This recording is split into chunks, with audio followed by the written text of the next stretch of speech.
What is going on, guys?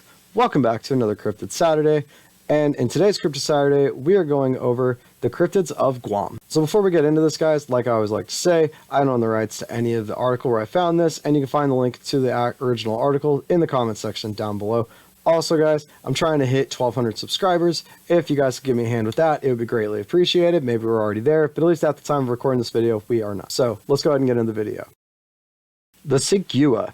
The Sigua are lizard-like creatures that can disguise themselves as humans.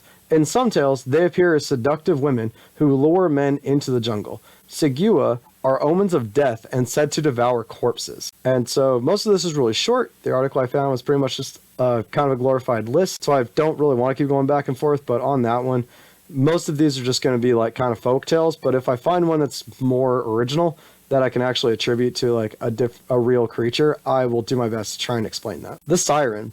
Sirens are mermaid-like creatures in Guam mythology. These creatures resemble half-woman, half-fish beings. They are famous for their alluring singing voices. They are omens of impending storms when spotted along the shores. Honestly, I think sirens are just kind of hallucinations in a way. I don't know. Let me know what you guys think. A Yuyu. The Yuyu is a mythical giant coconut crab creature. With powerful pincers able to crack open coconuts, it is a nuisance that raids villages' crops, but its meat is also valued as a delicacy.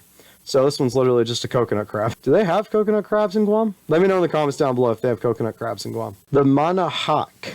Manahawk are merman sea creatures in Guam mythology. They resemble half-human, half-fish beings. They are associated with tide changes, ocean currents, and fish harvests. So it's kind of cool. We actually get a merman for once instead of just mermaids. Nangagala, like Sirena, Nanagala are merman creatures found in Guam legends. They have a human upper body and tail of a fish. Nangagala were thought to be omens of disaster when spotted. Hylitai.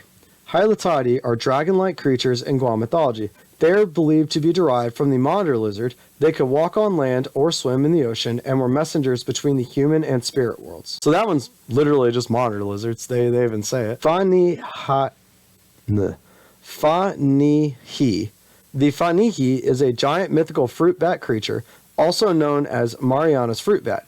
It has a wingspan up to 5 feet wide. It is considered a protector spirit of the jungle. And I believe this one is a real bat, actually. Then we got the Malagillo. Malagillo are giant sea serpent creatures in Guam's mythology. They have heads like horses, bodies of eels, and shark-like tails. They can create whirlpools and typhoons. They demand sacrifices to appease their anger.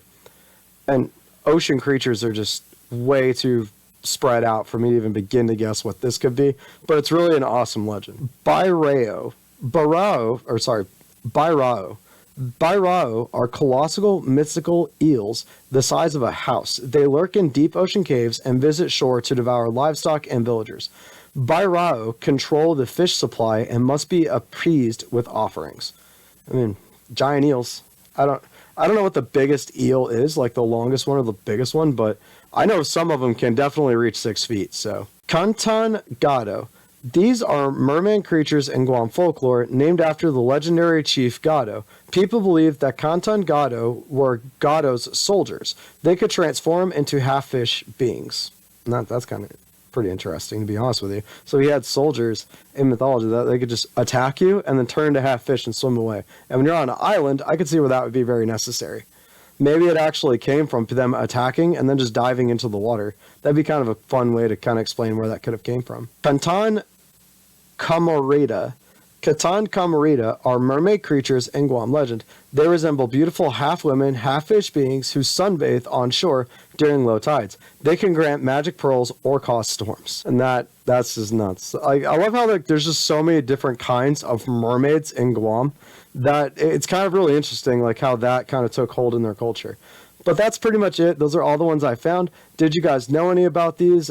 Which one of them was your favorite? How many of these do you think were real? And if you're from Guam and you know more about this, I would love to have a conversation and kind of like deep dive into some of this stuff, because that would be really amazing. Also, just want to throw this out here. I love shooting Cryptid Saturdays. Videos aren't doing quite all that hot anymore. I don't know. You know, it's a little bit harder, but I feel like once we're going to get in some different ones, I might not go all the way through the territories, I might just start kind of like hyper focusing and do a couple of those videos and sprinkle the territories in between there. Kind of going to change it up a little bit, trying to get this going. Hopefully it starts doing better, or I probably can't really keep it on the channel.